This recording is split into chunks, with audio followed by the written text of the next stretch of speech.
parents went away on a week's vacation. And no, anyone? No? Okay, so there's this thing called, you know, like the World Cup that's going on right now. There's also things like, I don't know, hockey that exists. Is anyone here like a fan of sports? Okay, that's wonderful. Is anyone here who's not a fan of sports? Can you just raise it up? Okay, I'm not a fan of sports. Now here's why. I like doing sports. I don't like watching sports. Because I sit down and I watch it going like, why would I watch someone else do something that I could be doing right now? I'm not saying I could play in the World Cup. I'm just saying like, why would I sit down and say, hey, you go, potato chip. Like, I don't understand the sense of that because I don't want to watch something. I want to be part of it. That's like, I think that's a part of like all the things. Even like when it comes to stories. Like, I love stories. But in so many ways, I watch stories because I want to do that thing, right? You ever have that sense where like you put yourself into the story? But I think a lot of times people can lose themselves. I don't know where to walk here. I think a lot of times people can lose themselves in the idea that if I watch someone else's life, then I don't have to live myself. And we can kind of live vicariously through those stories. Even if those stories are really, really good stories. Even if those stories are set to music. Like, right? Those are the kind of most powerful ones that like, the stories that are, they become set to music, and at one point we just kind of think, like, it's time to see what I can do to test the limits and break through. No right, no wrong, no rules for me. I'm free. Let it go, let it go. I am one with the wind and sky. Let it go, let it go. You'll never see me cry. Here I stand, and here I'll stay. Let the storm rage on. You want to hear something crazy? My life has been a series of doors in my face, and suddenly I bump into you. I was thinking the same thing, like, I've been searching my whole life to find my own place. And maybe it's the party talking or the chocolate fondue, but with you, I found my place. And it's nothing like I've ever known before. Love is an open door. Love is an open door. Love is an open door with you. Love is an open door. Okay. You guys are amazing. You have no idea how long I've been waiting to do this. So like that, even that, like Frozen, the movie Frozen, think of those two songs, Let It Go, which is like this anthem, right? Like this triumphant song of this girl, like, I don't need anybody. And here's Love is an Open Door, which is, again, the two iconic songs of that movie, right? Of that story are, here's Elsa, and she's like, let it go. And here's Anna, and she's like, I found love. Question this, you know, the whole movie starts out with these two girls who are utterly rejected, right? Here's Elsa, she finds she has this power, and so what her parents say, like, we're gonna lock you in a room, don't let anyone know. And here's Elsa, this girl, who all she wants is her family's love. All she wants is some kind of love. All she wants is just to be able to just be loved. And yet she's in a room. And then everyone focuses on how Elsa was shut down, Elsa was just rejected. But think about Anna. Poor Anna. All she wants to do is build a snowman. I mean, because here's the sister, now Elsa, she's rejected, whatever. But here's Anna, she's knocking on this door all the time. She's just like, I just want, both sisters are rejected. Both sisters want love. And it's crazy because as they grow up, they make two different decisions, right? Elsa's decision, because she longs for love, she says, but I'll never get it. I'll never get it. So what am I gonna do? I'm gonna go off into the mountains, build myself an ice castle, make myself an ice dress, and at one point, what happens? The last lines of that little verse we sang was, here I'll stand, here I'll stay. If the movie ended there, how would it end for Elsa? Really badly. She's alone in an ice castle and no one else is there. Because why? Because she's made for love, but I don't believe I'll ever find it. Here is Anna, on the other hand, if her story ends after this song, how does it end for her? Very badly. She might actually get killed by her husband. I mean, here's the thing. Anna, the first chance of love, the first offer of love from this guy, she's like, I'll take it, I'm all over that kind of thing. Why? Because both sisters, both girls, both characters are made for love, And the response to that is very different. One is, I don't need anybody. The other is, I'll take love wherever I can get it. And the idea is this. Those are stories, but they're not just stories, because a lot of times it's our lives. In so many ways, that's what we experience. We experience this, I know I'm made for love, but if you've ever tried to maybe put yourself out there and am I really accepted? Am I really worth loving? And someone says no, then maybe your anthem is let it go. Listen, you identify with Elsa and you say, I don't need anybody. But that's not true. Or maybe you've known that in your heart you're made for love, and so you're like Anna, and you realize, man, the first person who came along and they offered me some kind of attention, I was head over heels, and I would do anything for that person. But you know also that it's not fully the truth. You know, there's in the Bible, this is the reality of the Bible, right? Here are these people, the people of Israel, the people chosen by God. And they don't know does God really love us? Some people in the Bible hardened their heart to the Lord. They hardened their heart to God and said, no, God will never choose me. God never wants me. He doesn't want anything to do with me. So listen, I'm going to let it go.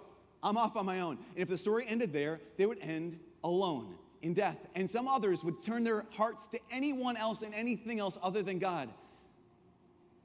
What was it in the end that changed the story of Anna and Elsa from a tragedy into a triumph? What was the thing? What was the thing that changed their entire story from a tragedy? What did I say? Love. True love. It wasn't just love. It was this. It was Sven. Someone said Sven. Sven was the one. Where it's this. It was Anna's execution. Anna's execution. When Anna was executed, that changed everything, didn't it? The what? I didn't see that movie. You're thinking about someone, you know, because was Anna executed? No, what was she? What did she do to her? Did she sacrifice herself? Yes, so difference. Anna was not executed. Anna sacrificed herself. Anna was not just the result. Her death was not the result of someone taking her life from her. Her death was the result of her offering up her life. It was not an execution. It was a sacrifice. Here's the big picture. That right there. That right there. That's an execution. I don't know if you ever caught that. Jesus on the cross, Jesus' crucifixion, that is an execution. This is what they did to thousands upon thousands of people in the ancient Roman Empire. They executed them. So here's the thing. I'm made for love, but either I can go off on my own and never accept it, or I can take it wherever I want. But Jesus comes along and he gets executed. And that changes everything. If Jesus came along and got executed, would that change anything? No. Because an execution doesn't change anything. What changes everything is not execution, it's a sacrifice. Sacrifice changes everything. A sacrifice made in love. But again, go back to the moment. If you were to watch the crucifixion of Jesus, would it look like a sacrifice? No, it would look like an execution, because that's exactly what it was. So there's this guy, he teaches at this university in Ohio. I'm not sure, his name is Han something, or something Han. Sorry, Dr. Scott Hahn, Francis University. That was kind of a joke, whatever. He talks about this, he says, the only thing that changes the crucifixion from an execution to a sacrifice is the Last Supper. Because what happens? The night Jesus is betrayed, the night before he dies, he takes bread in his hands and he says, this is my body given up for you. He takes this chalice filled with wine and says, this is a cup of the new and eternal covenant. This is a cup of my blood poured out for you. The reason why this is not an execution is because Jesus had already sacrificed his body and his blood on the altar of the Last Supper. The only thing that changes the crucifixion from an execution to a sacrifice is the Eucharist. Because, again, if Anna was executed, no hearts would have been melted, nothing would have changed, and that would be a place perpetually locked in snow. And if Jesus Christ had been executed, my heart would not be touched. My heart would be unchanged. My story would end in tragedy. But it doesn't end in tragedy. Your story doesn't end in tragedy. Because Jesus wasn't executed, he was sacrificed. Because Jesus is the high priest who offered up himself. Now, I got to tell you this. On this altar, what happens at every Mass is that bread and wine ceases to become bread and wine. Maybe you already know this. Maybe you know that the reality of what happens in the Mass, and last night in the adoration, is that bread and wine actually becomes the body and blood, soul and divinity of Jesus Christ. It actually becomes God in the flesh on our altar. It becomes God. When I first heard that, when I first realized this as a 15 or 16-year-old, I got to tell you guys, my life was destroyed. I mean, it ended everything. Like I had so many different plans for my life. When I realized the truth of the Eucharist, that at every single stinking Mass, it wasn't just going through the motions. It wasn't just like, I'll have some bread, have some wine. It was, oh my gosh, that's really Jesus. That's actually him. And he's not just being executed. He is sacrificing himself because he loves me. And every Mass, he sacrifices himself. I mean, it's the same sacrifice, not over and over again.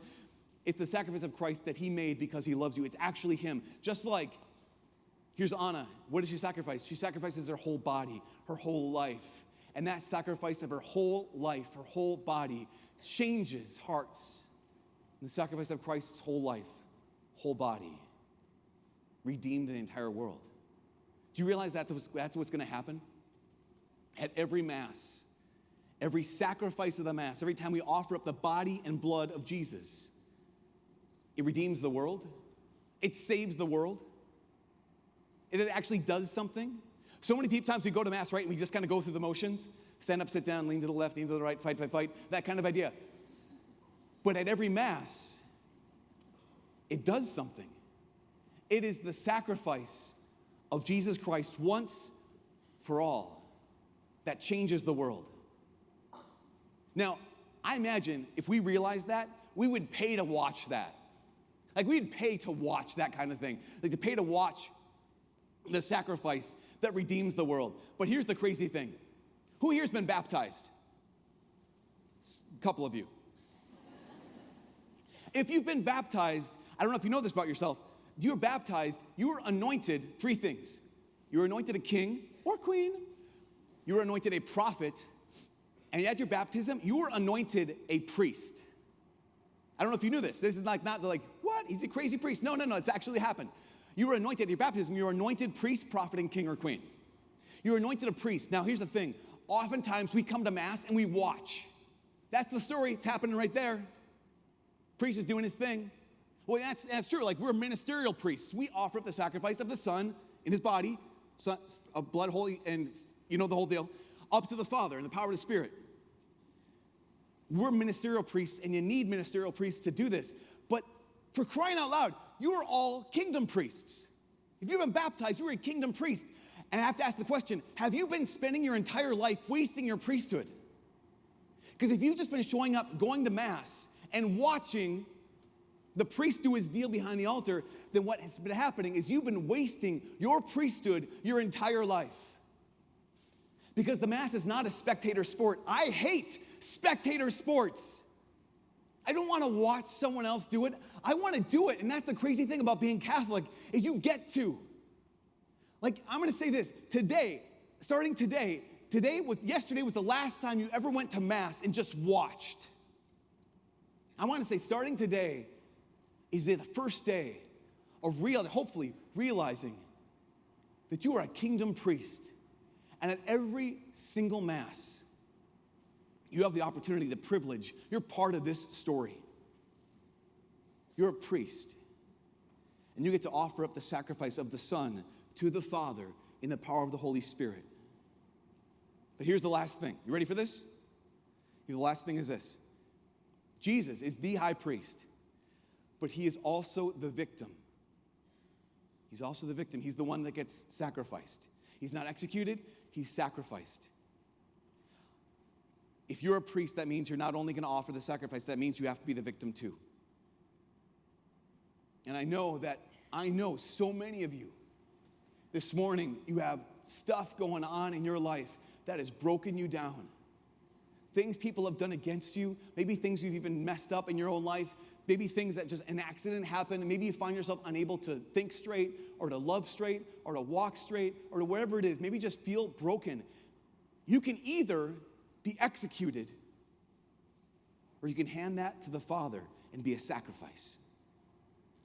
You can either let your pain, because all of us experience pain, you can either let your pain crush you, or you can take that pain and put it on the altar with Jesus and let that pain transform the world. Because the truth of the matter is this: pain without Jesus just hurts. It just hurts. But pain with Jesus redeems the world. Without Jesus, our suffering, it just hurts us. But if you want to embrace your priesthood today, you also have to embrace the victimhood. You also have to make the decision, I will make my life a sacrifice for Jesus. So here's what I'm going to ask you to do. At this Mass, all the priests are all gathered around this altar. We're going to be offering up the sacrifice of the Son to the Father in the power of the Holy Spirit. I'm going to ask you to do the same thing. I'm going to ask you to lift up the sacrifice. You don't have to say it out loud. Actually, please don't. But because that's kind of our deal. Those are our lines. Ministerial priest, kingdom priest, all priests. But I'm going to ask you to do this. When we prepare this altar in just a second, if you have brokenness, if you have pain in your life, I don't care what it is. I don't care if you even caused it yourself. If you have any kind of pain in your life, I'm going to invite you, please lay it on this altar. And don't waste your suffering. And don't waste your priesthood. The world cannot afford for you to waste your priesthood. The world cannot afford, and the church cannot afford for you to go through one more Mass just watching. That it is time now. Use your priesthood. Unite your sufferings to the sacrifice of Jesus. Be the priest that you're baptized to be. Be the victim who can transform the world. And be that sacrifice. At this Mass, be the sacrifice that, joined to Jesus, saves souls.